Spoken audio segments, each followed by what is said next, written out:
Rain hammered the neon-lit streets of Seoul, blurring the glow of advertisements into streaks of red and blue. Uwana's chest heaved as she sprinted down the alley, eyes darting over her shoulder. She stopped abruptly, spotting a man standing under a flickering street lamp, calm, composed, and dangerously unaware. "You're going to die tomorrow at 3:17 p.m., she screamed, her voice raw with terror and urgency. The few pedestrians nearby laughed, dismissing her warning, but she knew better. She had seen it. Every detail, every heartbeat, every death waiting to happen. The man, Gaerim, tilted his head, a faint smile playing on his lips. And if I don't "And if I don't believe you?"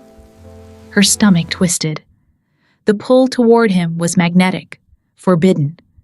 Fear, longing, and an unexplainable bond surged through her. Something about this man made the world feel heavier, the rain sharper, and her gift more dangerous than ever. By sunrise, her warning would become a near-fatal reality. Setting the stage for a love that should not exist, a secret she can't escape, and a question every viewer will ask: who survives and who dies? Chapter 1. Ghosts of the Past. Seoul never slept. Neither did Uwana. She sat by the rain-streaked window of her small rented apartment, fingers wrapped around a cold cup of coffee, eyes distant. Outside, neon signs bled color into puddles. Inside, silence pressed against her like a living thing. The vision had come again last night, not Gaerim's, someone else's. An elderly man on line 2, collapsing between stations. She had been there before it happened. Rushing through the train car, grabbing his arm, redirecting him off at the previous stop. He had complained. She had insisted. 3 minutes later, the train stalled in the tunnel. Medical emergency. Wrong compartment, wrong seat. He lived. She went home and cried in the shower until the water turned cold. This was her life. Not heroic, not chosen, just hers. A weight she carried alone in a city that didn't know her name. She hadn't always been like this. There was a time, not long ago, when Uwana Umoden was just a woman who loved deeply and trusted completely. His name was Udo. They had been together 3 years. She had followed him from Uyo to Seoul, believing in what they were building.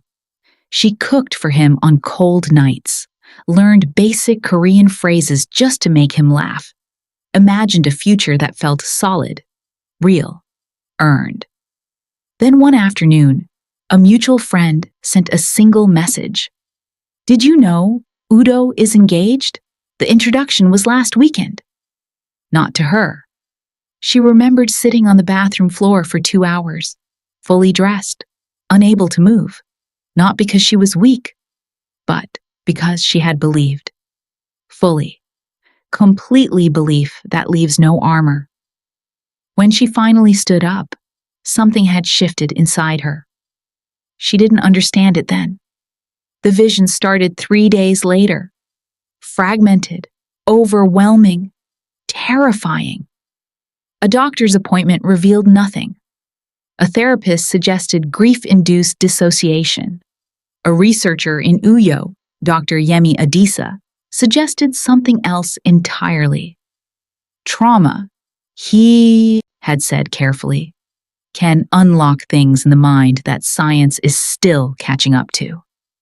She had left his office more afraid than when she entered. That was 18 months ago. Since then, she had learned one brutal rule about her ability. The closer she was to someone emotionally, the higher their death probability climbed. Love, for Uwana, was a weapon she couldn't put down. So she stopped picking it up. Gaerim was not supposed to find her. Yet 2 days after the street lamp incident, he walked into the small translation firm where she worked part-time, wearing a leather jacket damp from rain, looking like someone who had never once taken no for an answer. He placed a recorder on her desk. "I want to interview you," he said. "Off the record." She didn't look up from her screen. "I don't do interviews." "You told a stranger he was going to die," Gaerim said, pulling the chair across from her and sitting uninvited. "On a public street, in front of witnesses. That's either performance, art, or something worth understanding." Now she looked up. Close up, he was different from the man under the street lamp, less composed. There were shadows under his eyes that came not from one bad night, but from many. His jaw was tight. His fingers, she noticed, tapped the desk in a restless, uneven rhythm, the habit of a man fighting something internal. "You should leave," she said quietly. "Probably," he agreed, not moving. "I was also supposed to avoid the underground poker game last Thursday, and the one before that. I'm not very good at doing what I should. A gambler. Reckless. Self-aware enough to know it, not enough to stop." She recognized the type. She recognized the damage underneath the confidence. "Go home, Gaerim." He paused. "I never told you my name."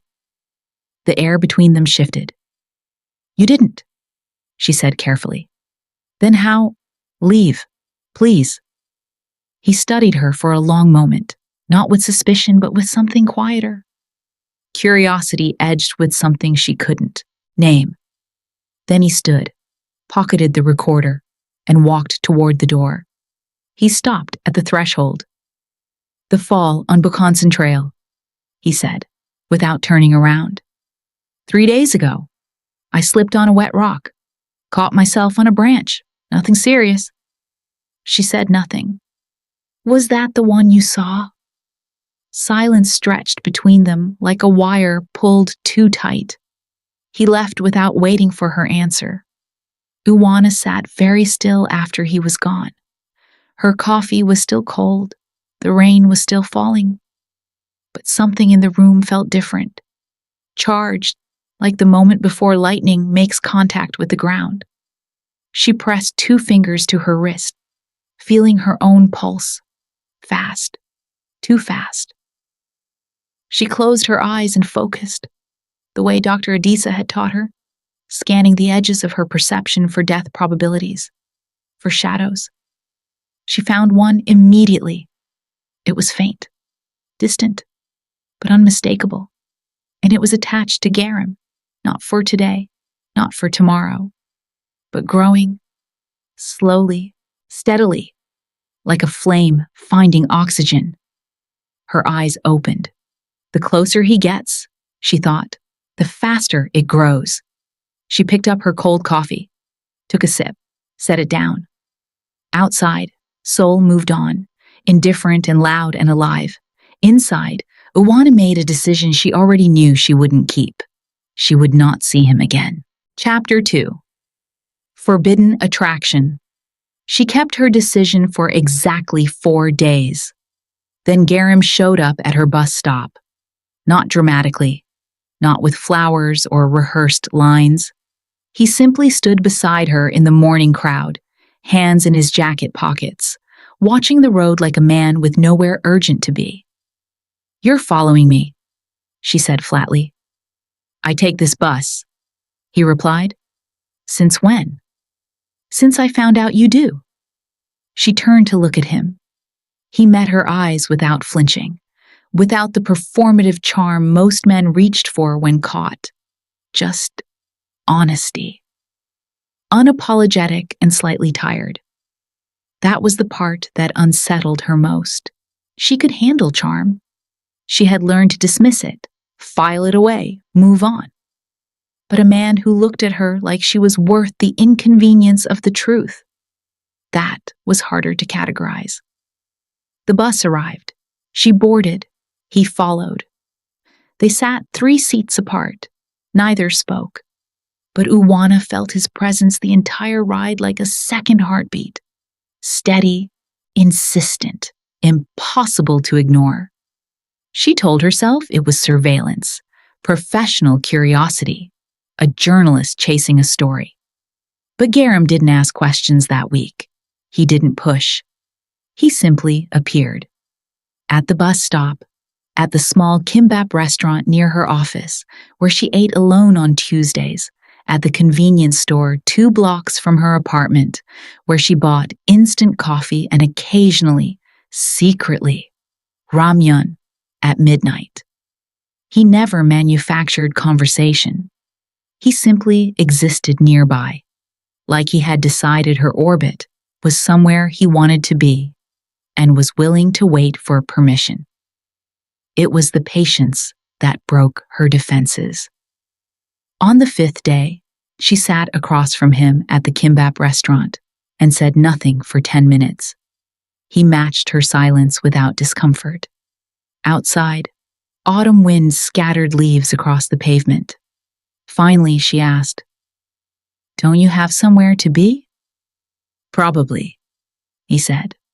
That word again, carrying the same quiet recklessness as before. "My editor wants a piece on urban surveillance infrastructure. My landlord wants 3 months of overdue rent. My sponsor wants me to answer calls I've been ignoring." "Sponsor," she repeated.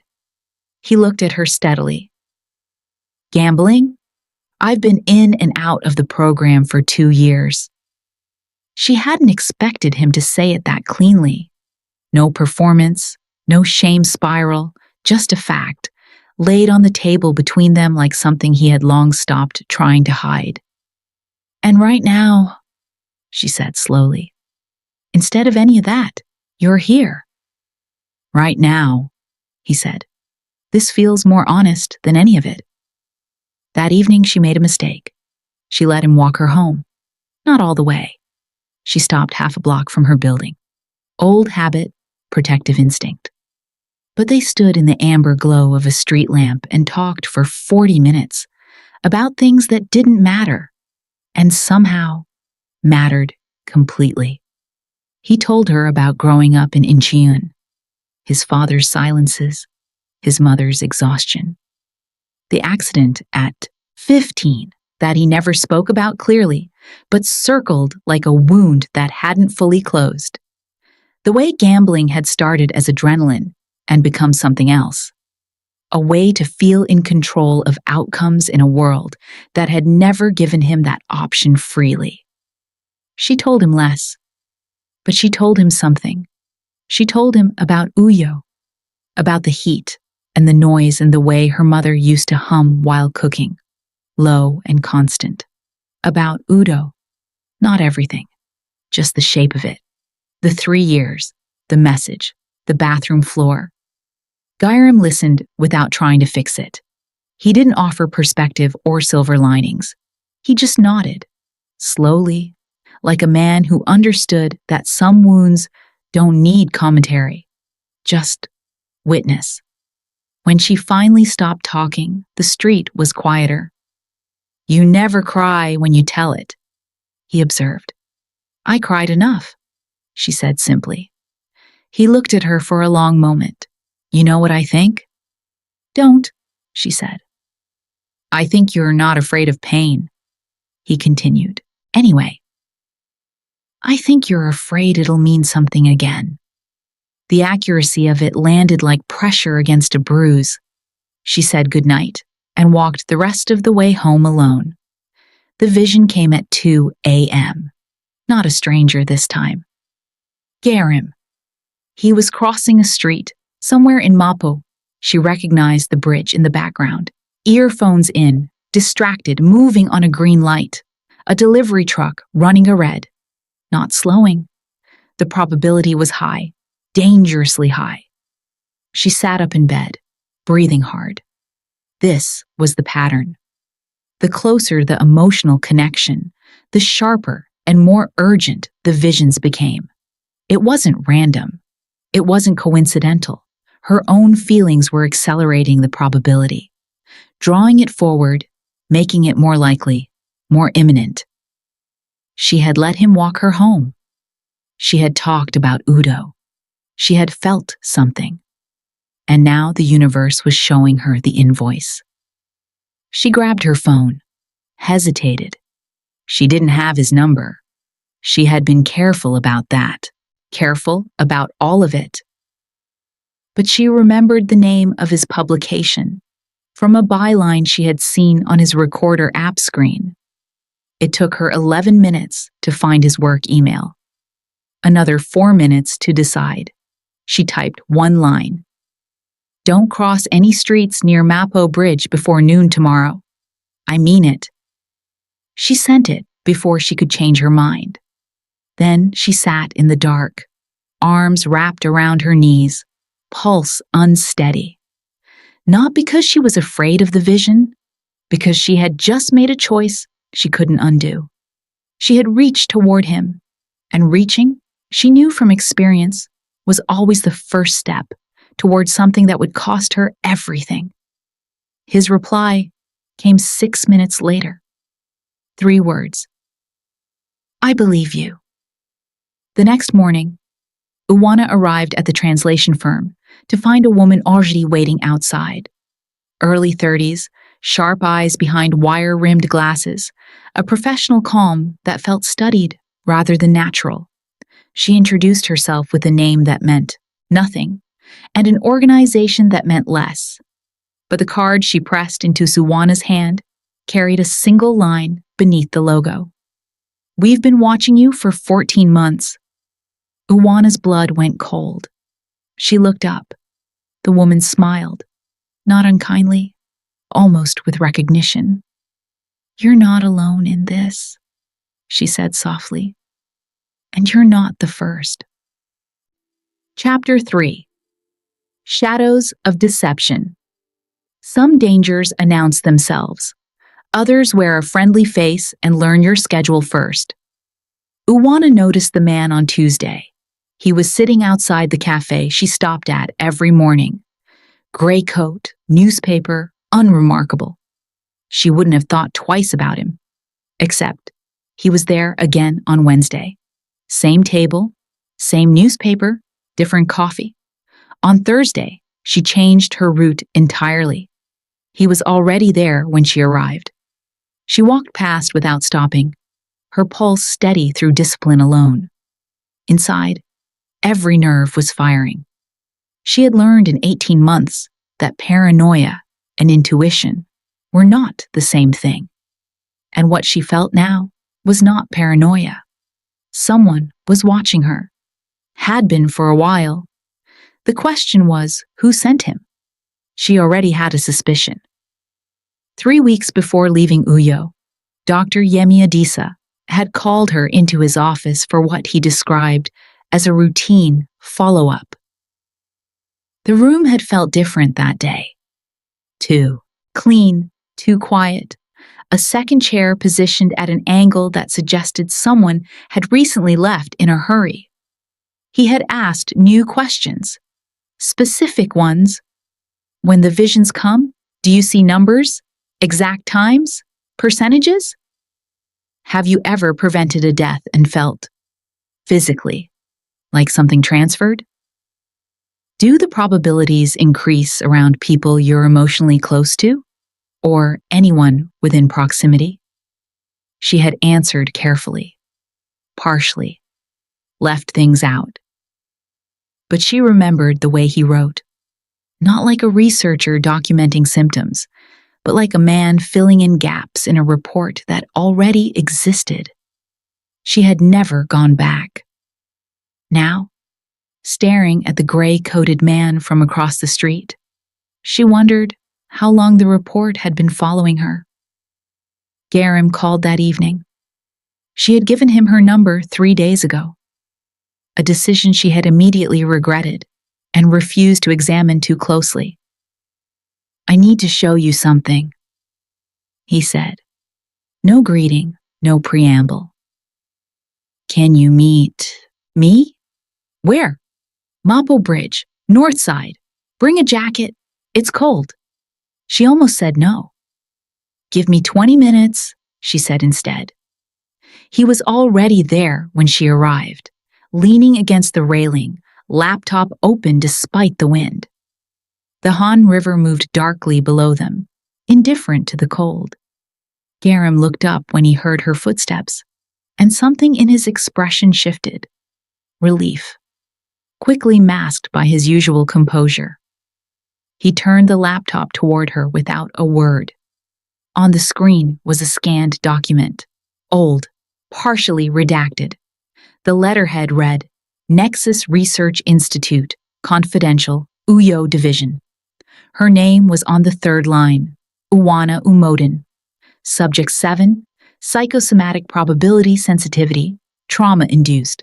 Status, active, location, under verification. The world tilted slightly. "Where did you get this?" Her voice came out steadier than she felt. "I'm an investigative journalist," Gaerim said simply. "This is what I do." "That's not an answer." "A source inside the Institute contacted me 6 days ago, before I ever met you." He paused, letting that land. "They knew you were in Seoul. They've been tracking relocated subjects for over a year." She stared at the document.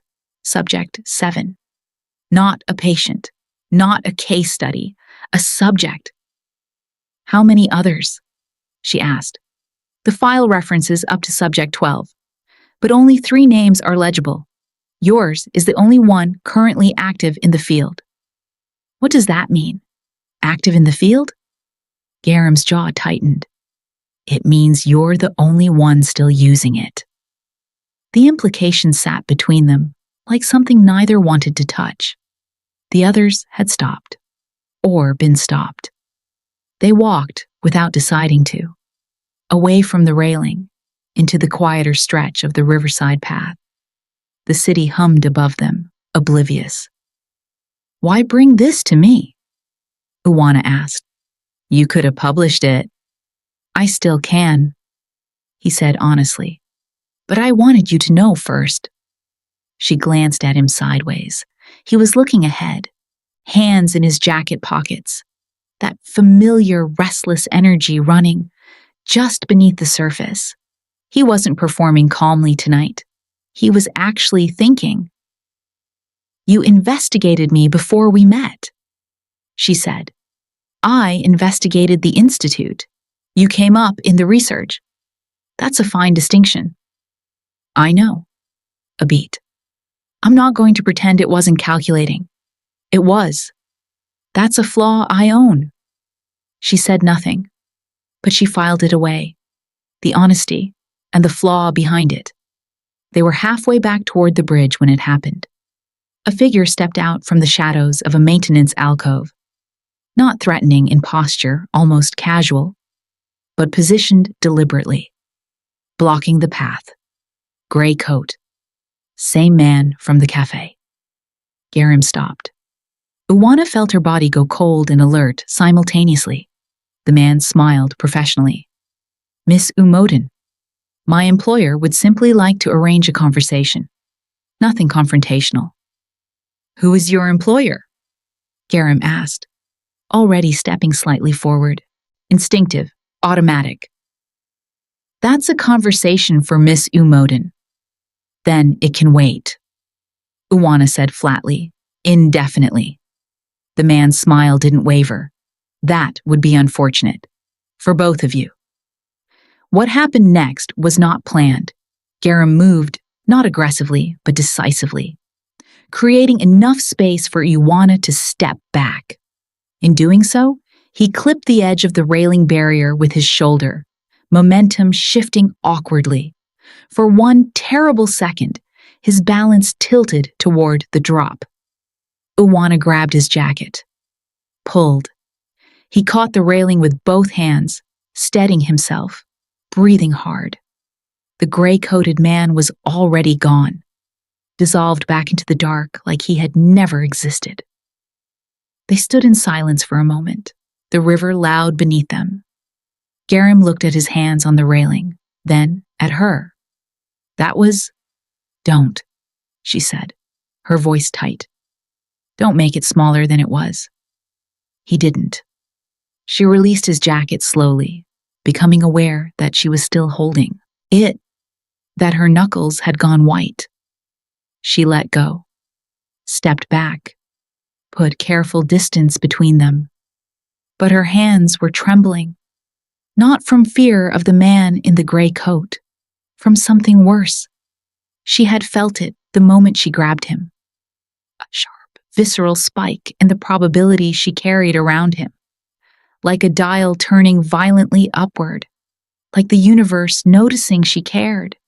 The closer she got emotionally, the higher it climbed. She had known this. She had told herself she knew this, but knowing and feeling it were two completely different devastations. Are you all right? Gaerim asked quietly. No, she said, which was the most honest thing she had given him. He nodded slowly, as if that answer made more sense than reassurance would have. They walked back toward the city in silence, close enough that their arms occasionally brushed, far enough that neither acknowledged it. Above them, Seoul blazed indifferent and bright. Behind them, somewhere in the dark, a phone call was being made. She's closer to him than we anticipated, the gray-coated man said quietly. The probability indicators will be elevated. We move to Phase 2. Chapter 4. Love Against Fate. There is a particular kind of exhaustion that has nothing to do with sleep. Uwana knew it well. It lived behind the eyes, settled into the shoulders, and made ordinary moments feel like they required extraordinary effort. She had carried it for 18 months. Since Gaerim, it had gotten heavier. She tried distance first, 3 days without contact. No calls returned, no messages answered. She threw herself into work, translations, late shifts, anything that kept her hands busy and her mind occupied. She reorganized her apartment at midnight. She ran 6 kilometers in the rain. It didn't work. Because distance from Gaerim didn't reduce the probability she felt hovering around him. If anything, the absence made it louder, like a frequency she couldn't tune out, no matter how far she walked from the source. She checked it compulsively, eyes closed, 2 fingers to her wrist scanning. Still there, still growing. On the 4th morning, her phone rang. She answered before she decided to. There's a woman, Gaerim said, no greeting. Park Arim, 43. She works night shifts at a convenience store near Hongdae. I've been watching the Institute's movement patterns, and she's on their radar. I think she might be another subject. Uwana sat up in bed. How long have you known? Confirmed it last night. Gaerim. She pressed 2 fingers to her temple. You can't keep doing field work on this alone. These people sent someone to Mapo Bridge. I know. That wasn't a warning. That was an introduction. I know that too. A pause. Are you going to keep not answering my calls? Or are you going to help me figure this out? She stared at the ceiling. Send me the address, she said. Park Arim was small, sharp-eyed, and immediately suspicious of strangers, which told Uwana she had already learned something about the world the hard way. They found her during her break, sitting on a plastic crate behind the store, eating ramyun from a paper cup. She looked at them the way people looked at things they expected to cost them something. We're not from the Institute, Uwana said directly. Something moved behind the woman's eyes. Quick, controlled. I don't know what that is, she said. You do, Uwana said, not unkindly. And so do I.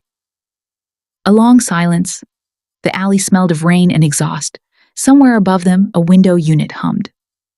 They came to me 6 months ago, Arim said finally, staring into her ramyun. Said they wanted to document my experiences. Said it was voluntary. A short, humorless sound.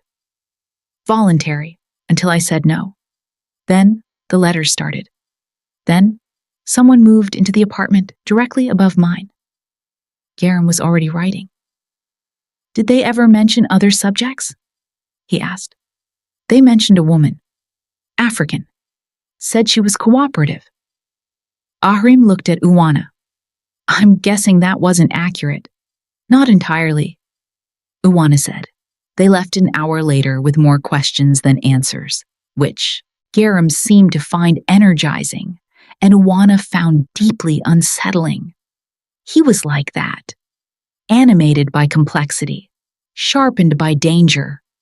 She could see it in the way he moved after interviews, the way his eyes lit when a thread connected. It was the same energy, she suspected, that pulled him toward gambling, the thrill of not knowing the outcome.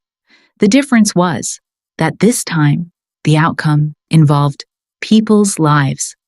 You're doing it again, he said, not looking at her. Doing what? Watching me like I'm a problem you're calculating. She said nothing. You can just talk to me, Uwana. Talking to you is complicated. Everything worth doing is. They were walking along the river again, a habit that had formed without discussion, as though the water gave them permission to be honest. The evening light was low and golden, softening the city's edges. Every time I'm near you, she said carefully, the probability I see around you increases, not dramatically, but consistently. Gaerim was quiet for a moment. So your feelings affect it. My emotional proximity affects it. Yes. And right now? She didn't answer immediately. Checked. 2 fingers, wrist, eyes forward. It's elevated, she admitted. He nodded slowly, absorbing that. She expected deflection. A joke, a challenge, the reckless bravado he wore like a second jacket. Instead, he said, I'm sorry. That must be terrifying. The simplicity of it disarmed her completely. They sat on a bench as the sky darkened, the city's lights beginning to assert themselves against the dusk. Neither of them reached for their phones. Neither of them filled the silence unnecessarily. At some point, she couldn't have said exactly when, the space between them on the bench had closed without either of them moving deliberately. Tell me about Uyo, he said quietly. So she did. Not everything, but enough. The Research Institute, Dr. Adisa. The questions that felt more like measurements. The way the visions had started as fragments and sharpened over months into something relentless. The isolation that came with knowing things no one believed. He listened without interrupting, without fixing. When she finished, he said, My father used to lock himself in his study for days. When he came out, he was either brilliant or destructive. Never anything in between. I spent my whole childhood not knowing which version was coming through the door. She looked at him. The gambling started at university, he continued. It was the only thing that made the uncertainty feel chosen rather than imposed. A pause. I know that doesn't make it less destructive. No, she said. But it makes it human. He turned to look at her. And for a moment, the city, the institute, the gray-coated man, all of it receded. I don't want to be the reason something happens to you, she said quietly. And I don't want to be the reason you spend your life alone, he replied. The words landed somewhere deep and undefended. She felt it before she saw it. A sharp, sudden spike, violent, disorienting, like a fist closing around her chest. She gasped, grabbed the bench. Uwana! She was already on her feet, scanning, eyes moving fast across the riverside, pedestrians, cyclists, a food vendor. There, a child, 7, maybe 8, leaning dangerously over the lower railing 30 meters ahead, reaching for something in the water below. A toy boat, she realized, drifting just out of reach, no parent visible. The probability around the child was catastrophic. She ran. She reached him in seconds, grabbed his jacket, pulled him back firmly but without panic. The child yelped, startled. The toy boat drifted further. He looked up at her with wide, indignant eyes. Then a woman screamed from behind. A mother, breathless, arriving seconds too late. The child was safe. Uwana stood very still, hands shaking, while the mother gathered her son with frantic relief. The toy boat was gone. The river moved on. Gaerim appeared beside her. Didn't speak. Just stood close enough that she could feel the warmth of him. After a long moment, he said quietly, "You didn't hesitate." "I never do," she said. "That's not the hard part." "What's the hard part?" She turned to look at him. This reckless, damaged, unexpectedly tender man who had walked uninvited into every careful boundary she had constructed. "The hard part," she said, "is that saving him cost something. Every intervention does, and I don't know yet what this one took from you." His expression shifted, not with fear, with understanding. "Then we find out together," he said. She wanted to argue.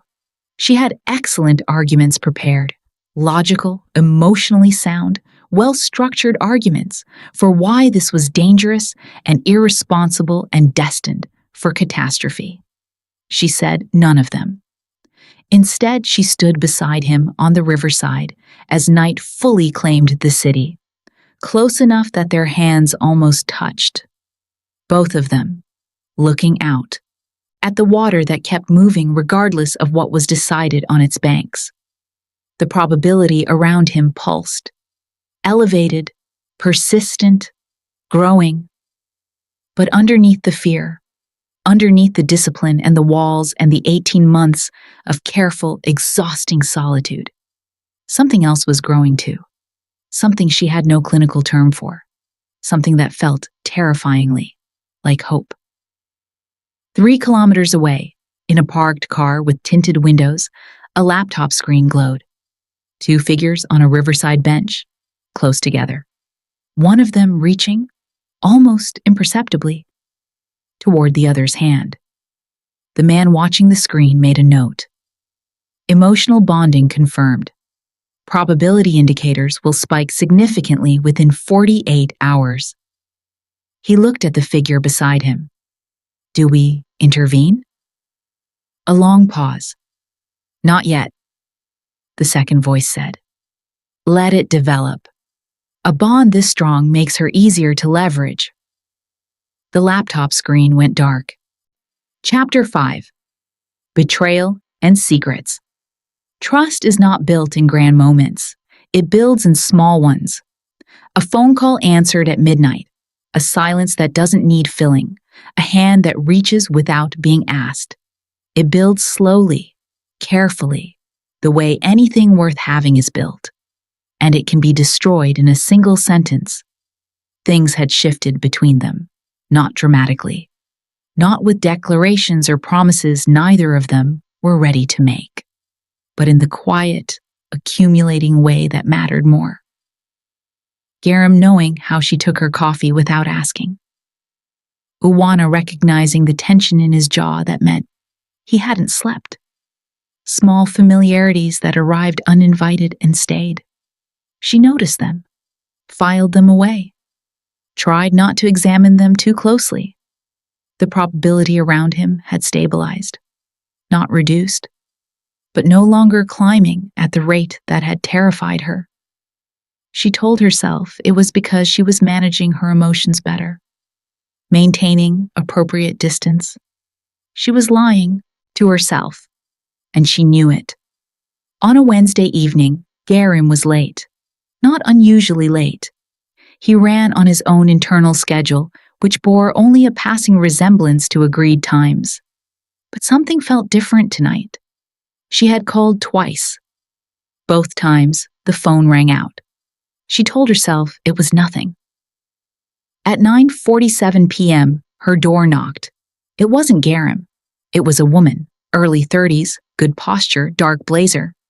She held up an ID card with efficiency that suggested she had done this many times. Miss Umoden, my name is Dr. Shin Ara. I work independently of the Institute, specifically in opposition to their current methodology. She lowered the card. I have information about what they're planning, and I believe you have approximately 72 hours before it becomes irreversible. Uwana studied her face. No death probability spike. No deceptive micro-expressions she could identify. Just a woman who looked like she hadn't slept properly in weeks. Come in, Uwana said. Doctor, Shin sat at the small kitchen table and spoke without performance. The Institute, formally registered as Nexus Research, but operating under 3 subsidiary names across 4 countries, had been tracking trauma-induced psychic sensitivity for 11 years. They had identified 14 subjects globally. Of those 14, 9 had been brought into controlled environments under the pretense of voluntary participation. What happened to them? Uwana asked. Dr. Shin's expression answered before her words did. The ability doesn't survive long under clinical conditions. The emotional suppression required by their protocols effectively dismantles the neurological pathways that generate it. A pause. In simpler terms, they couldn't replicate it, so they started studying deterioration instead. They broke them, Uwana said flatly. They documented the breaking, Dr. Shin said, which is worse in some ways. Uwana was quiet for a moment. Outside, a siren moved through the street, below, and faded. Why are you here?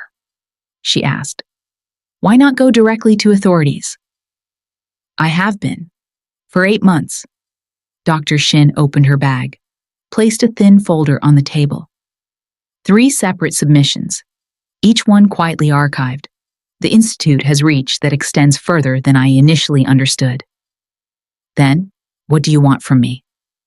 Testimony. Documented. On record. She met Uwana's eyes directly. And I want to know about the journalist. Something cold moved through Uwana's chest. What about him? Dr. Shin opened the folder. The photograph was time-stamped 4 days ago. Gaerim, standing outside a building Uwana didn't recognize, talking to a man in a dark coat. Not the gray-coated man from Mapo Bridge, but someone older, more senior in posture. The conversation appeared calm, deliberate, long. That building, Dr. Shin said quietly, is a registered subsidiary of Nexus Research. The kitchen felt smaller suddenly. He could have been investigating. Uwana started. He was there for 40 minutes, Dr. Shin said. He left with a folder. The man he met with is the Institute's head of field operations. She paused. I'm not telling you what to conclude. I'm telling you what I observed. Uwana stared at the photograph. Gaerim's face was turned slightly away from the camera, but his posture, she knew his posture now, without meaning to, was not the posture of confrontation, not the sharp alertness of an investigator pushing for answers. It was the posture of someone in negotiation. She closed the folder. Leave this with me, she said. Gaerim arrived 40 minutes later, slightly breathless, carrying food in paper bags.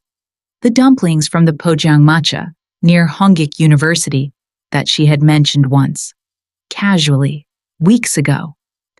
He had remembered. She let him in, watched him set the food on the counter, watched him shake rain from his jacket, watched him turn to her with that half smile that had become, without her permission, one of her favorite things. "Sorry, I'm late. Signal was terrible near—" "Where were you?" she asked. Something moved across his face. Fast, gone almost immediately. But she had learned to read the small things. Following a lead on the institute. Specifically where? A beat too long. Mapo area. Why? She placed the photograph on the counter between them. The silence that followed was the loudest thing she had heard in months. Gaerim looked at the photograph for a long time. He didn't try to construct a quick explanation, didn't deflect or minimize. He picked it up, studied it, set it back down. When he finally spoke, his voice was careful. "I was going to tell you." "When?" "When I had something useful, when I understood what they were actually offering." "What were they offering?" He exhaled, moved to the window, stood with his back to her, not evasively, but like a man choosing his words with more care than came naturally. "They approached me first, before I ever investigated them, before I found you." He turned around. "They said they could offer protection for you. A formal arrangement. You cooperate minimally with documentation. They keep their more aggressive operatives away." "And you were considering it?" "I was trying to understand it." "Is there?" Her voice was quiet, controlled, which was worse somehow than if she had shouted. "You sat across from the people surveilling me. You held conversations you kept from me. You made decisions about my safety without telling me." "I was trying to protect you." "That is exactly what Udo said." The words came out before she could stop them. Low. "Not about this, about everything. Every choice he made without me. Every plan he constructed around me without including me. He was always protecting me." She stopped, steadied herself. Protection that doesn't involve the person being protected isn't protection. It's control. Gaerim absorbed that. His jaw was tight. His hands, she noticed, were very still, which meant he was working hard to keep them that way. "I'm not Udo," he said quietly. "I know that," she said. "But you just showed me you're capable of the same thing." The food sat untouched on the counter. Gaerim didn't leave, and she didn't ask him to, which said something neither of them was ready to name. He sat on the floor against the wall, arms resting on his knees, looking at nothing in particular. After a while, he said, "I went back to a game last week." She looked at him. "Underground, near Yuljiro. I told myself it was once, just to think. I do that sometimes. Go somewhere with noise and risk so the inside of my head quiets down." He didn't look up. "I lost 400,001. Sat in my car for an hour afterward, feeling like my father." She said nothing. Let it exist. "I didn't tell you that either," he said. "Why are you telling me now?" "Because you just showed me what not telling costs." Finally, he looked up. "I'm not good at this. Being accountable to someone, it's not something I learned how to do." "I know," she said. "I'm trying. I know that too." The space between them held everything. The anger, the fear, the photograph, the dumplings going cold, 18 months of her solitude, 32 years of his self-destruction, and underneath all of it, something that refused to be argued away. Her phone buzzed. A message from Dr. Shin, a single line. "They've moved the timeline up. Phase 2 begins tomorrow night. Gaerim is part of their plan. not as an ally, as leverage. Uwana read it twice, then handed the phone to Gaerim without a word. He read it. His expression didn't collapse. It hardened. The recklessness that usually sat loosely in his posture pulled tight into something colder and more focused.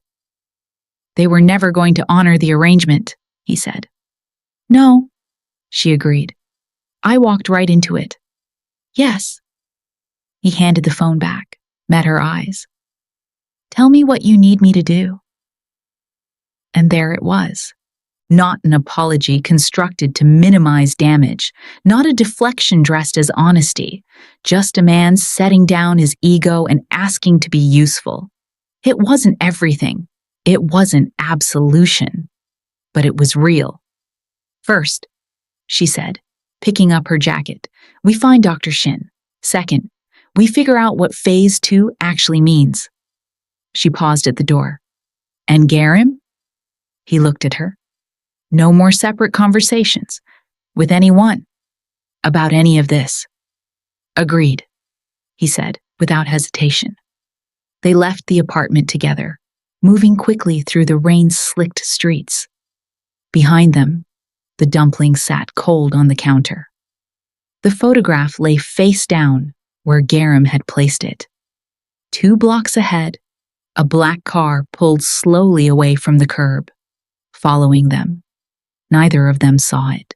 3 floors above the street, in the apartment building directly opposite, a light in a window went dark the moment they stepped outside. Someone had been watching. Someone had been waiting. And Phase 2, whatever it was, had already begun. Chapter 6. Facing death together. There is a moment in every crisis where the mind goes very quiet. Not peaceful, not calm, just stripped. Everything unnecessary, falling away until only the essential remains. What matters, what doesn't, what you're willing to lose and what you aren't. Uwana had lived in that moment for 18 months. Tonight, it arrived for both of them. Dr. Shin was not at her hotel. The room had been cleared, not packed, cleared, professionally. An absence that happens in under 10 minutes by people who know exactly what they're doing. A half-finished cup of tea on the nightstand was the only evidence that someone had been there recently enough to matter. Gaerim checked the bathroom. Empty. Uwana stood in the center of the room, eyes closed, scanning. Nothing. No probability spikes. No shadows attached to lingering presence. She got out, Uwana said. Or she was moved. Difference matters, Gaerim said. Significantly. His phone buzzed. He looked at the screen. Unknown number, which under normal circumstances he ignored. He answered it anyway. 3 seconds of silence. Then Dr. Shin's voice, clipped and low. "Don't look for me. I'm safe but compromised. Listen carefully. Phase 2 isn't about Uwana. It's about replication. They believe proximity to an emotionally bonded subject creates a secondary probability transfer. They think Gaerim has started carrying residual indicators." Gaerim went very still. "They want you both," Dr. Shin continued. "Separately. The bond is the variable they need to study. Separation under stress produces data they can't manufacture in a lab." A pause. "They're going to create a situation that forces you apart. Tonight." The line went dead. Uwana was already looking at him when he lowered the phone. He didn't need to relay the message. She had heard enough from his expression. The way it moved through several things quickly before landing on a deliberate steadiness that she recognized now as his version of composure under real pressure. "Secondary probability transfer," she said. "Is that possible?" She didn't answer immediately. Closed her eyes. Focused, the way Dr. Adisa had taught her, scanning outward rather than inward this time. extending perception rather than measuring it. When she opened her eyes, something in her face had changed. "It's already happening," she said quietly. "It started. I don't know exactly when, but you're carrying a residual trace. Small, but measurable." Gaerim absorbed that. Meaning? Meaning, they didn't need to recruit you or coerce you. They just needed us to get close enough. She turned away from him, pressing 2 fingers to her mouth. A gesture he had learned meant she was working something through. "We did exactly what they needed us to do." "We didn't do anything wrong," he said. "I know." She turned back. "That's what makes it effective." They left the hotel through the service exit, moving quickly without running. The rain had thinned to a persistent drizzle that made the streets gleam and blurred the edges of everything. 2 blocks out, Uwana grabbed Gaerim's arm. "Black car, behind us. Same one from outside my building." Gaerim didn't look back. "How long?" "Since we left. Maybe longer." "Options?" "We split." She stopped herself. "No, that's what they want." "Then we stay visible," he said. "Crowded area, somewhere they can't move on us without witnesses." "Hongdae," she said immediately. "Friday night, still busy." They changed direction. The streets around Hongdae were exactly what they needed. Loud, crowded, layered with the Friday night energy of a city releasing the week's pressure. Street performers, food stalls, groups of students moving in loose formations. The black car couldn't follow them in. They moved deeper into the crowd, and for a moment, the immediate danger receded enough to breathe. Gaerim bought 2 cups of tteokbokki from a street vendor, handed one to Uwana without asking. She took it without commenting on the normalcy of the gesture in the middle of everything. They stood near a street performer, a young man doing card tricks for a small crowd, and ate in silence that was somehow both tense and domestic. "When this is over," Gaerim said, "I'm going to find a very boring hobby." "You won't," she said. "No," he agreed, "but I'll think about it." She almost smiled. Almost. Her phone rang. Unknown number. She answered. The voice was unhurried, professionally warm. The tone of someone accustomed to framing coercion as reasonable conversation. "Miss Umoden, I apologize for the unconventional outreach. My name is Director Duhun. I believe we've been approaching this situation with more friction than necessary. What do you want?" "A conversation. Tonight. Voluntary. Genuinely, this time. Bring Mr. Gaerim if it makes you more comfortable." A pause designed to feel generous. "We have information about your ability that you don't have access to, its long-term trajectory, what it does to the people around you over time." Another pause. "Don't you want to know what you're carrying?" The line stayed open, waiting. Uwana looked at Gaerim. His expression was flat, focused, listening to her half of the conversation, reading what he could. She muted the call. "They want a meeting. Tonight, both of us." "It's a trap," he said immediately. "Obviously, but..." She hesitated. "He said they have information about the long-term effects on people around me." Gaerim was quiet for a moment. "You want to go?" "I want the information." "Those aren't the same thing as going." "In this case, they might be." He looked at her steadily. "Then we go in with conditions. Public location, time limit, we control the exit." "They won't agree to all of that." "They'll agree to enough," he said. "People who want something always negotiate." Director Duhun agreed to a hotel lobby bar in Myeongdong. Open, populated, camera visible. Concession that felt like confidence rather than compromise, which told Uwana something about how certain he was of his position. They arrived early, identified exits, chose a table with sightlines in 3 directions.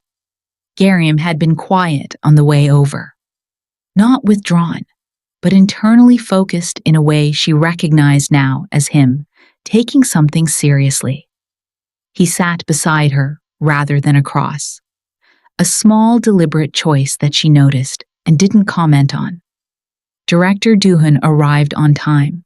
He was older than she expected. Mid-60s, silver-haired, a face that had learned long ago to express exactly what it intended, and nothing more. He sat down, declined the waiter, and looked at them both with something that resembled genuine appraisal. "Thank you for coming," he said. "The information," Uwana said. "That's why we're here. Nothing else." "Of course." He folded his hands on the table. "Then I'll be direct. Your ability, in its current unmanaged state, has a compounding effect on emotionally proximate individuals. The residual probability transfer Mr. Gaerim is now carrying will continue to accumulate. Over time." He paused. "It creates a permanent elevation in his mortality risk. Not theoretical. Documented. In 2 of our previous subjects, partners who remained in sustained emotional proximity experienced statistically significant, life-shortening events within 3 years. The bar noise continued around them, indifferent. "You're saying being with me will kill him," Uwana said. "I'm saying the data suggests it," Doohan replied, "and that we have a protocol developed over 6 years that can stabilize your ability, contain the transfer, allow you to maintain emotional relationships without this consequence." "At what cost?" He smiled slightly. "Participation, documentation, periodic assessments.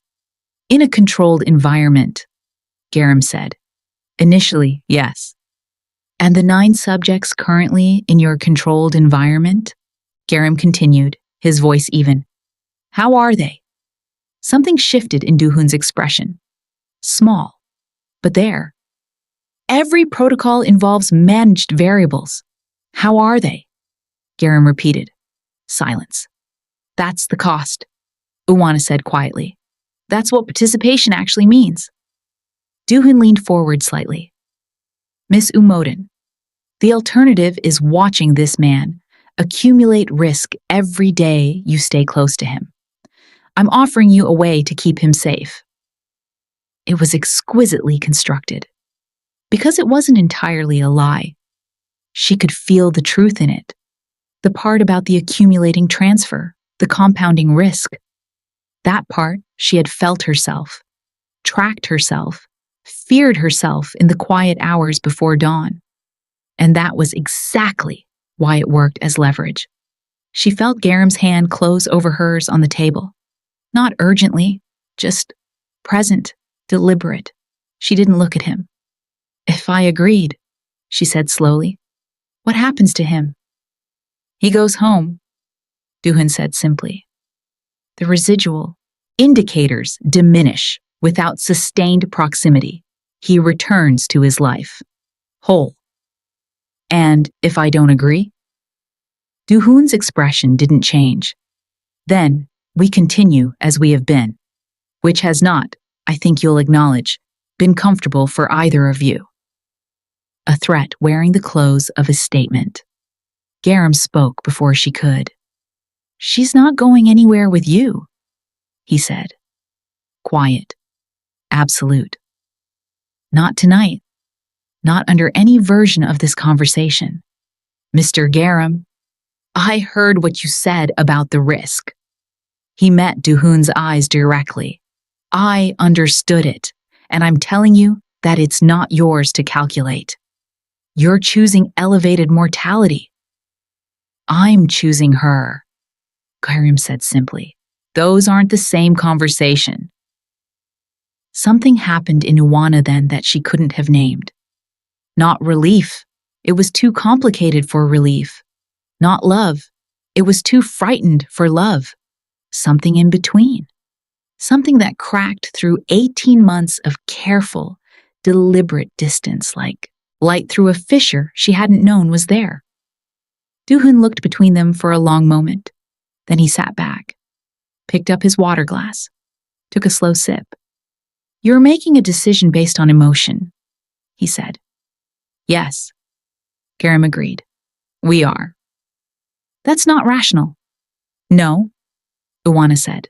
"It isn't." She stood. Gaerim stood with her. "This conversation is finished," she said.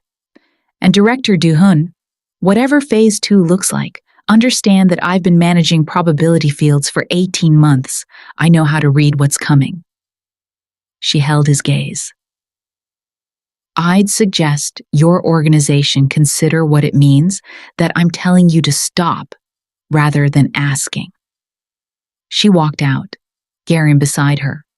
Outside, the rain had stopped. The streets were wet and bright, reflecting everything. The shop signs, the traffic lights, the movement of a city that kept living, regardless of what was decided in its corners. They walked without speaking for a while. Then Gaerim said, "Was that a bluff?" "The last part?" "Partially," she admitted.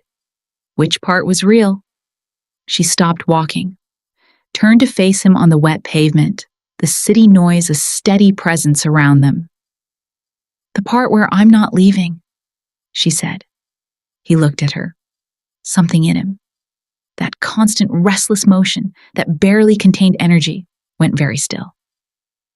"Uwana, I know the risk," she said. "I know what I'm carrying. I know what it costs." She held his gaze. "And I'm telling you that I'm choosing it anyway, clearly, with full information, not out of impulse." "That's the most terrifying thing you've ever said to me," he said quietly. "I know." "Good," he said. And then, carefully, like a man who had broken things by moving too fast before and had learned, slowly, imperfectly, to be gentle. He reached out and took her hand. She let him. They stood like that on the wet pavement while Seoul moved around them, loud and luminous, and completely indifferent to the fact that two people had just decided, against all rational evidence, to stop running. It wasn't safety. It wasn't simple. It was real, fully, uncomplicatedly real in the way that only the most dangerous choices ever are. But 3 streets away, Director Doohoon sat in the back of a black car, phone to his ear. "They declined," he said. A pause. "Then we moved to the contingency." The voice on the other end said, "Not coercion. Collapse." "Meaning?" "Meaning we don't take her. We take everything around her, one by one, until staying together costs more than she's willing to pay." Doohoon looked out of the window at the wet streets. "And if she's willing to pay anything?" A long silence. "Then we find out what he's willing to lose." Chapter 7. Embrace or sacrifice. There is a love that doesn't announce itself with music and soft lighting. It announces itself at 2 a.m. in wet clothes, with danger behind you and uncertainty ahead. When you look at someone and realize that every rational argument for leaving has dissolved, and what remains is something quieter and more permanent than feeling. Something chosen. Uwana had spent 18 months avoiding exactly this. Now she stood in the middle of it, eyes open, and didn't look away. The first thing the contingency took was Park Arim. Uwana found out at 6 a.m. A message from an unknown number, a single photograph. Arim outside her convenience store, a man in a dark coat standing close behind her, not touching. the proximity of a message being delivered without words. We know who matters to you. We know how to reach them. Gaerim was at her apartment within 20 minutes of her call, still pulling his jacket on, coffee untouched in his hand. He looked at the photograph, said nothing for a moment.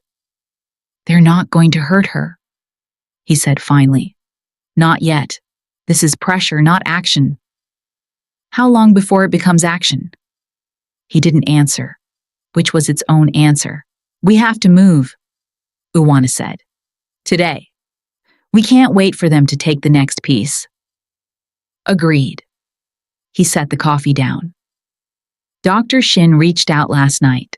She's been compiling documentation with a journalist collective in Berlin. If we can get her what she needs, they go public within 48 hours. Institute exposure on an international platform changes their calculus entirely. What does she need? Your testimony, on record, and the original Uyo files, the ones from Dr. Adisa's research that predates the Institute's involvement. Uwana was quiet.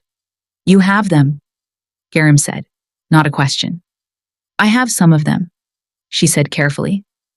"I took copies before I left Uyo. I wasn't sure why at the time." A pause. "I think I knew, somewhere, that this wasn't finished." "Where are they?" She crossed to the bookshelf. Third shelf from the bottom, behind a row of translation dictionaries. A flat envelope, worn at the edges, that had traveled from Uyo to Seoul inside the lining of a suitcase. She held it for a moment before handing it over.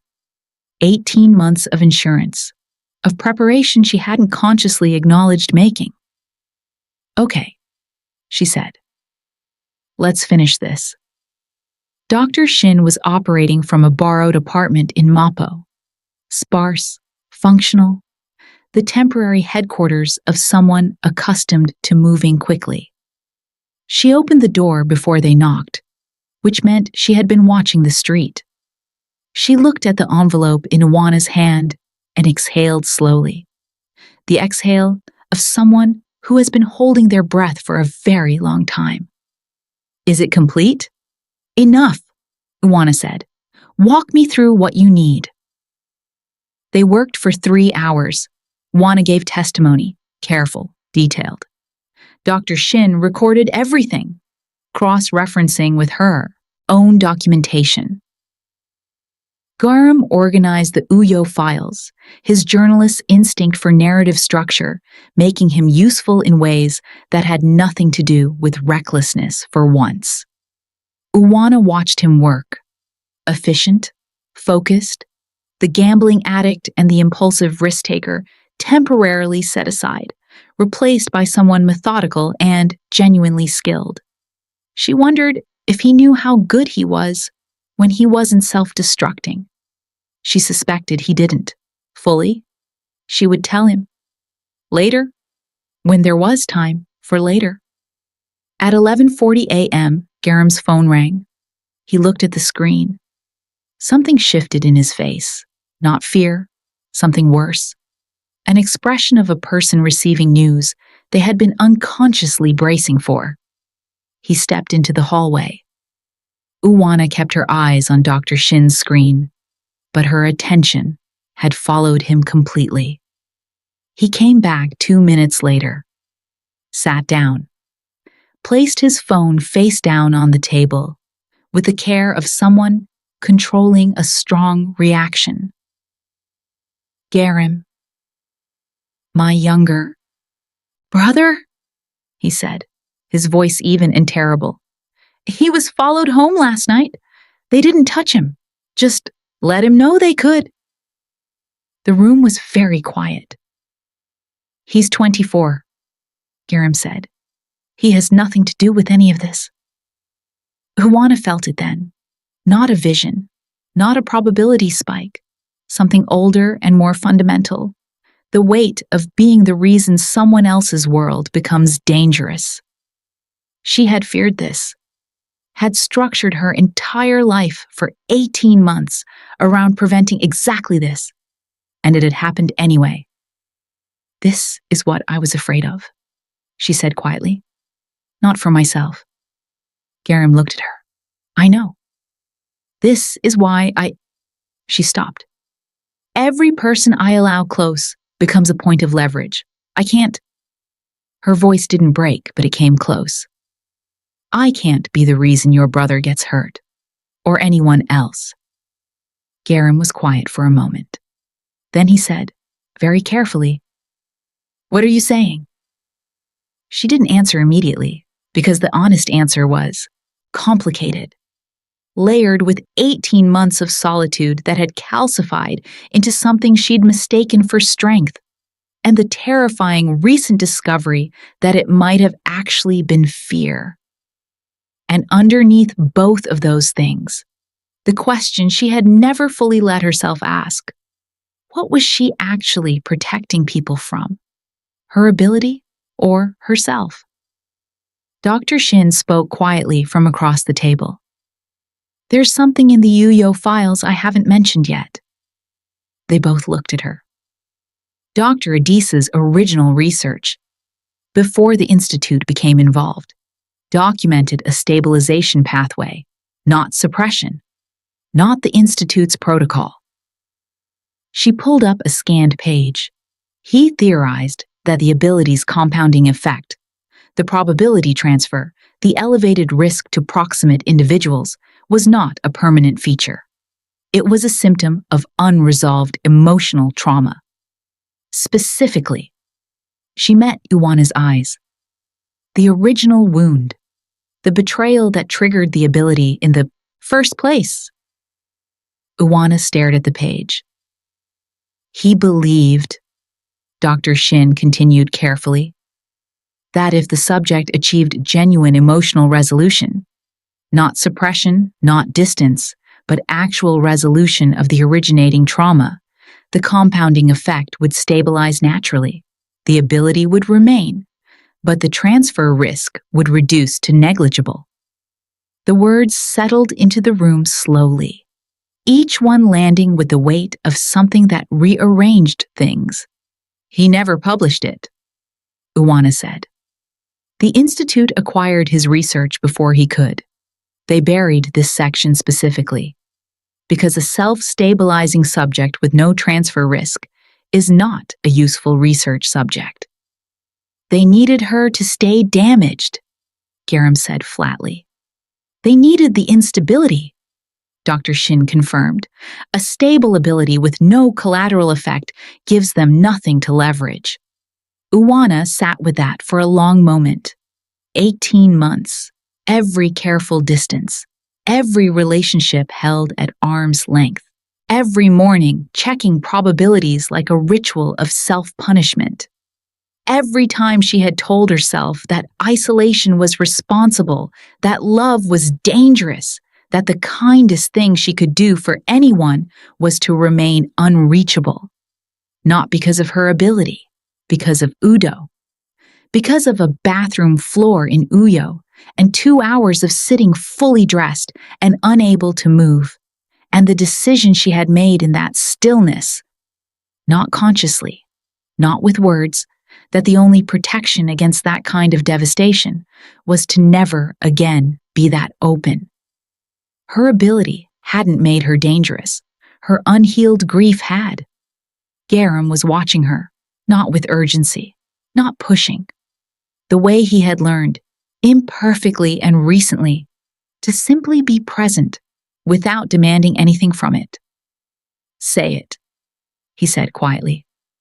"Whatever you're working through, say it."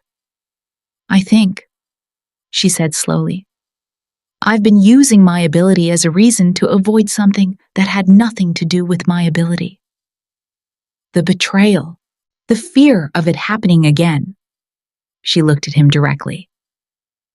"You kept things from me, and I was ready, the moment I found out, to use it as confirmation of everything I'd already decided about what happens when you trust people. But you're not, Udo. and I've known that for a while. A pause. I just needed it to be true more than I needed to verify it. Something in Gaerim's expression shifted, quietly, privately. A shift that happens when a person receives something they didn't know they needed to hear. For what it's worth, he said, I kept things from you because I was terrified, not of the Institute, of being the reason something happened to you. He paused. That's not an excuse, but it's the truth. I know, she said. That's why I'm still here. Dr. Shin sent the files to Berlin at 2:17 p.m. 40 minutes later, her contact confirmed receipt and initiated the publication sequence. 32 hours until it went live across 4 international platforms. Simultaneously, enough exposure to make any aggressive institute action a catastrophic liability. The contingency had a ceiling now, a countdown, which meant the next 32 hours were the most dangerous. They moved Gaerim first. Gaerim had a contact, a former investigative colleague with a spare apartment in Yongsan, who asked no questions in exchange for future professional favors. Gaerim arrived with one bag and the sharp-eyed composure of a woman who had been preparing for this possibility for months. Is it almost over? She asked. 32 hours, Uwana told her. Gaerim nodded. I can do 32 hours. Gaerim's brother was harder. His name was Jisoo, younger, softer-featured, with none of Gaerim's armor and all of his stubbornness. He opened his apartment door, looked at his brother, and said, I told you that whatever you were investigating would eventually come home. I know, Gaerim said. You never listen. I know that too. Jisoo looked at Uwana with frank, uncomplicated curiosity. Are you the reason he's finally taking something seriously? I'm working on it, she said. Jisoo almost smiled. Good. He picked up his jacket. Where are we going? By evening, they had moved everyone who needed moving. Dr. Shin was with her Berlin contacts via encrypted call. Gaerim was secure. Jisoo was with a university friend who didn't know the specifics and didn't need to. Uwana and Gaerim were alone in her apartment for the first time since everything had accelerated. The files gone, the testimony given, the people protected. The machinery of resolution in motion without them now, running on its own momentum toward morning. The apartment was quiet. Outside, Seoul continued its permanent, indifferent brightness. Gaerim sat on the floor against the wall, his default position when he was thinking, she had noticed. She sat on the window ledge, knees drawn up, watching the street below. What happens after? He asked. After the publication? After all of it. The Institute backs off. The pressure dissolves. He looked up at her. What does your life look like? She considered the question seriously. I don't know. I haven't planned that far ahead in a long time. Do you want to? Plan? Have an after, he said simply. She looked at him for a moment, this man who had walked uninvited into her careful life and refused with quiet and infuriating consistency to be managed or pushed away, who had lied to protect her and admitted it without deflection, who sat on floors and remembered which dumpling she preferred and had just spent 12 hours moving vulnerable people to safety without once making it about himself. Who was, she understood now, not a risk she had failed to avoid. He was a choice she had been making, one small decision at a time, for weeks. Yes, she said. I want an after. She closed her eyes, not to scan, not to check probabilities, just to breathe, to sit inside the moment, without measuring it. After a while, she said, It's lower. What is? The probability around you. She opened her eyes. It's the lowest it's been since we met. Gaerim was quiet for a moment. Because of what Dr. Shin said? The stabilization? I think so. A pause. I think something shifted today. In me. She looked at her hands. I'm not fixed. That's not what this is. But something loosened. Udo, he said quietly. The floor in the bathroom, she said. 2 hours, fully dressed. He didn't fill the silence with comfort or reassurance. He just let it be what it was. I loved him, she said. Completely. And he treated that love like a resource to be managed, rather than a person to be respected. A breath. For 18 months, I've been punishing everyone I might love for what one person did. Including yourself, Gaerim said. Especially myself. At 3 a.m., her phone rang. Director Do-hoon. She answered on speaker. His voice was different. The professional warmth gone, replaced by something flatter. The voice of a man recalibrating. The Berlin publication, he said. You've been thorough. Yes, she said. This will cause significant disruption to our work. That's the intention. A pause. You understand that exposure doesn't eliminate the institute. Organizations like ours don't dissolve. We restructure. I know, she said, but restructuring takes time, and time changes things. A pause. Leave the people around me alone, Director. There's nothing left to leverage. And if I disagree? Then, in 30 hours, the second package, the one Dr. Shin held back, goes to 3 additional platforms. She kept her voice even. We documented everything, including tonight. A very long silence. You've become considerably more formidable than our initial assessment suggested, Do-hoon said finally. You assessed a woman defined by her trauma, she said. You should have waited to see who she was without it. The line went dead. Gaerim looked at her from across the room. Second package? He said. There is no second package, she said. He stared at her for a moment. Then he laughed, genuinely, fully. A laugh that came from somewhere unguarded. She had heard him laugh before, but not like this, not undefended. She found, to her own surprise, that she was laughing too. It wasn't relief exactly, or victory. It was something more honest than both. 2 people sitting in a quiet apartment at 3 a.m., having navigated something genuinely dangerous, still intact, still themselves, still together. Finding that funny rather than fragile. It felt, she thought, like the beginning of something. Dawn came the way Seoul dawns always came. Not gently, but insistently. Light pushing through the gaps in buildings, the city reasserting itself before anyone was quite ready. Uwana stood at the window, Gaerim beside her.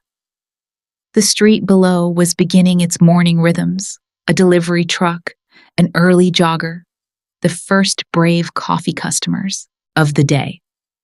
My brother thinks you're good for me, Gaerim said. Your brother met me for 11 minutes. He's perceptive. He's biased. He wants you to be okay.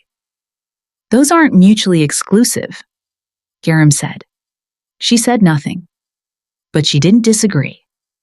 The publication went live at 9:47 a.m. By noon, it had been picked up by 14 outlets across 8 countries. By evening, 2 former Institute staff members had come forward independently. By the following morning, a formal inquiry had been initiated by a South Korean parliamentary committee. The Institute didn't dissolve. Do-hoon had been right about that, but it went quiet. Its field operations suspended. Its subjects, those who could be located, referred to independent medical and psychological support. Gaerim went back to her apartment. changed her locks, applied for a different job in a neighborhood she liked better. Dr. Shin returned to academic research, published her findings through legitimate channels. Received. 6 months later, a grant she had been denied 3 times before. Jisoo called his brother every Sunday, which was more than he had done before, and asked no further questions about what had happened. Gaerim quit the underground games. Not immediately, not cleanly. There was a relapse in the 2nd month, a night in Uljiro, that he told Uwana about the following morning, sitting at her kitchen table, not making it smaller than it was. She didn't fix it, didn't catastrophize it. Sat across from him and said, "What do you need?" He found a therapist 3 weeks later, a good one. It was harder than anything else he had done. He did it anyway. Uwana's visions didn't disappear. She hadn't expected them to. They were part of her, woven into the architecture of who she was in a way that 18 months of resistance had not changed, and acceptance was only beginning to integrate. But the compounding effect diminished, measurably, consistently. She still checked probabilities, still intervened when she could, still carried the exhaustion of knowing things other people didn't. But the probability around Gaerim, the one she had tracked with terror from the beginning, settled into something low and stable. Not absent, not zero, manageable, Dr. Adisa had written, in the research the Institute had tried to bury. With resolution comes stability. The ability does not diminish. The damage does. 6 months after the publication, Uwana and Gaerim were walking along the Han River. Not because anything was wrong, not because they were running from something or toward something, just walking. The ordinary pleasure of an evening with nowhere urgent to be. Gaerim was talking about a documentary he was developing, something about urban displacement in mid-sized Korean cities. Less dangerous than his previous work, more nuanced. He was excited about it, in the way he got excited about things that mattered, hands moving, sentences outpacing each other. She was listening, genuinely listening. The way she had learned, slowly and imperfectly, to let herself be present without monitoring the exit. They passed a young couple sitting on a bench, shoulders touching, looking at the water. "That was us," Gaerim said. "A year ago, that exact bench. We were significantly more stressed," she said. "We were significantly more stressed," he agreed. But the posture was the same. She thought about that. The posture being the same even before the decision had been made. The body knowing something the mind was still arguing about. Gaerim. I forgave him," she said. "Udo.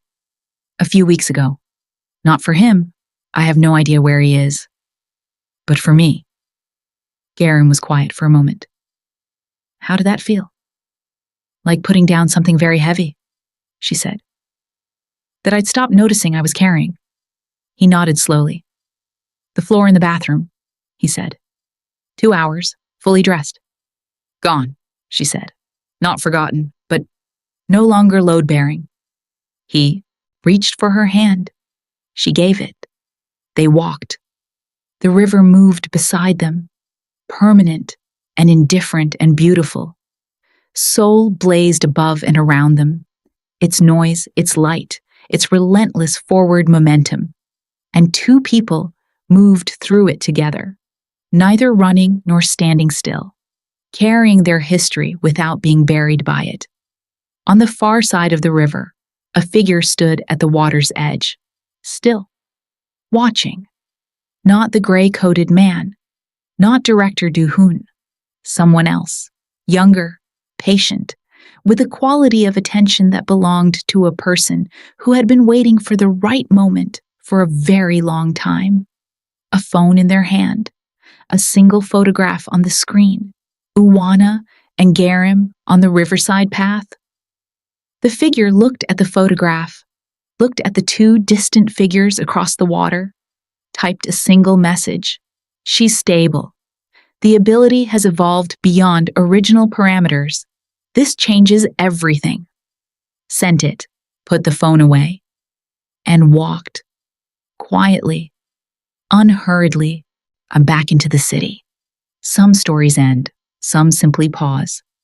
And fate, as Uwana had always known, was never truly dormant.